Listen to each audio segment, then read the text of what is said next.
Alors maintenant, nous allons voir une situation à risque dans une maison.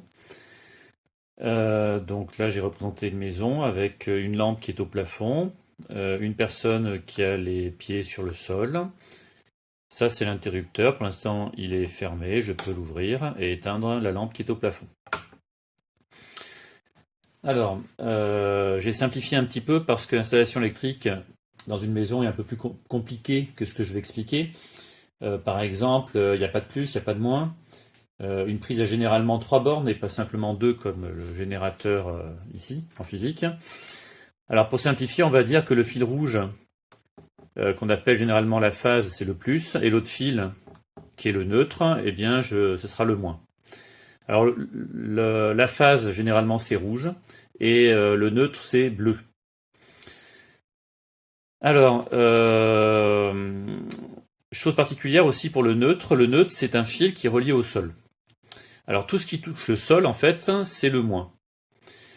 Quand vous touchez le sol avec vos pieds, vous touchez le moins de la maison.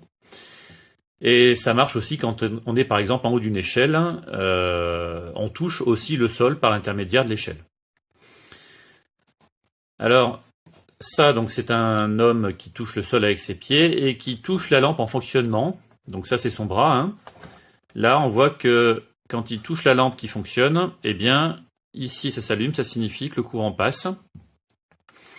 Et sans surprise, on voit que il risque l'électrocution.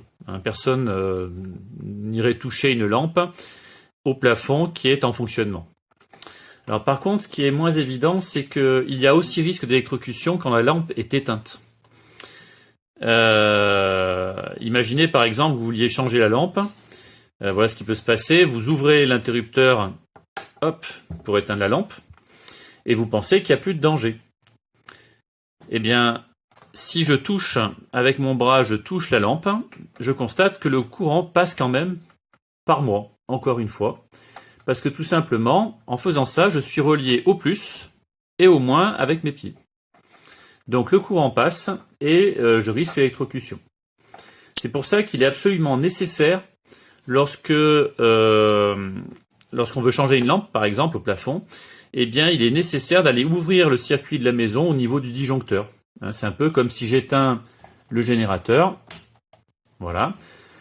J'ai ouvert le disjoncteur et maintenant, eh bien, si je touche la lampe, il n'y a strictement aucun danger. Alors, une dernière chose, pour éviter cette situation à risque, les électriciens généralement ne mettent pas l'interrupteur du côté du moins, du côté du neutre. Généralement, l'interrupteur se met du côté de la phase, c'est-à-dire du côté du plus dans mon circuit.